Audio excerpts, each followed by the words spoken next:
Thank you so much, members. My name still remains Charles Ochin. Today, I'm going to take you through something very simple, and that is the use of the keywords and truncations. Previously, we had been talking about the use of Boolean operators in regards to such strategy. Now, today, I'm going to take you through something very simple, and that is the use of keywords and truncations. Let's go straight and begin straight away. Yes. Okay, let's go to Google Scholars. We see what will happen here. Okay, now with this, with keywords, let's say we want to cite for the effect of climate change on the environment. Now the keywords here is climate, the second is change, and the other one is environment. Now let's see climate, climate. The next is change, change. Then the next is environment. And I run environment. Now let's search and see all these keywords. You can see all the words in in the search bar is shown in the retrieved information. You can see climate change environment, climate change environment, climate change environment. You can see. Now I want to take you through the use of truncations as well as we now there are different forms of truncation. Now truncation in this context, this is a technique used in the databases and search engines to broaden or narrow a search query. It involves shortening a word uh, to its root or stem. Now, usually by removing suffixes or retrieving variations of words. Now, the types of truncations can be right truncation, that is removing the suffixes at the end of the word. For example, if you want to put that word compute without E, we first put compute, then we put just the hash, that star sign. Now, when we put the star sign, it will show us all the necessary words associated with compute. One that is computer, the next is compute, then the other one is computing. Now, there's what we call the left truncation. This is removing prefixes from the beginning of a letter. Now, take for example, we want those word of logist. Now we first begin by putting a hash, so a star sign, and then we put the word logist. Now in this case, now the logist will bring logist, logistics, logistical, logistication.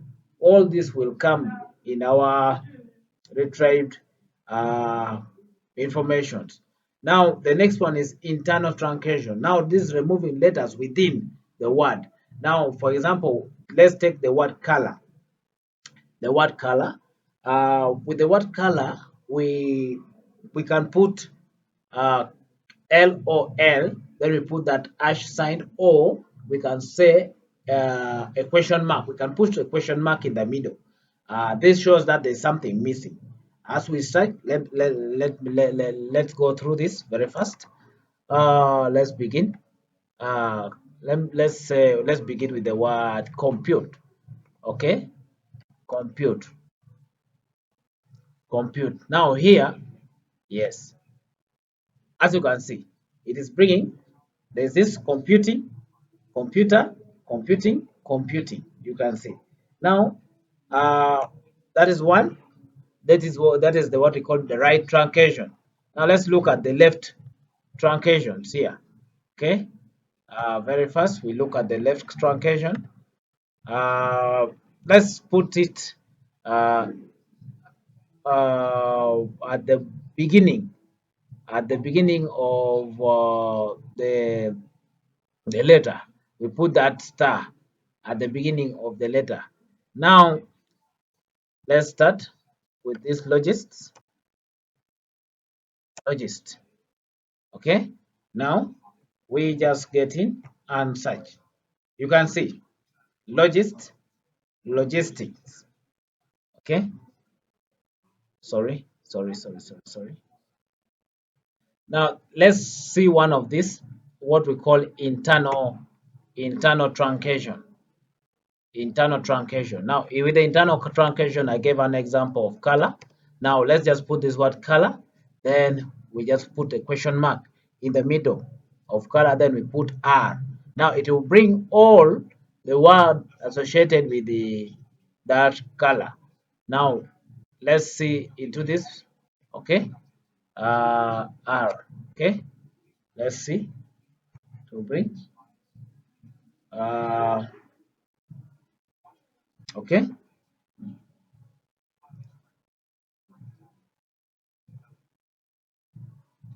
A variation of things. Let's put it with the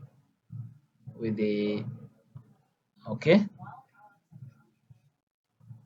color. Okay, uh, let's put with this color. Then we just put with the r. Okay, let's see. Now it is bringing.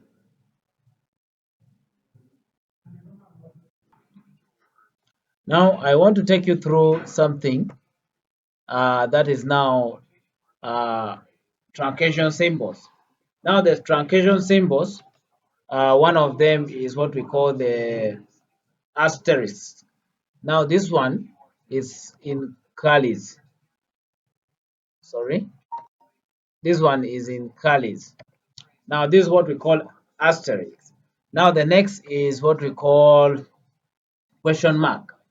Now with the question mark, I think all of us know question mark. That is for question mark. Uh, the next is what we call the dollar sign. The dollar sign, that is a uh, mm, okay. All this all these are truncation. Now, I want to begin with asterisks. These are commonly used in truncation symbols. Uh, this and they always compute what's in the middle or at the end. Now, the other one is the dollar sign used in some database to truncate zero or more characters. Now, if there are more characters or you want to truncate a zero, then we can use what? A dollar sign. Now, question mark used in some database to truncate a single character. When we want to truncate a single character, we can use what we call question mark. With this, I want to thank you so much for always tuning in to this channel. Thank you so much. Have a good day.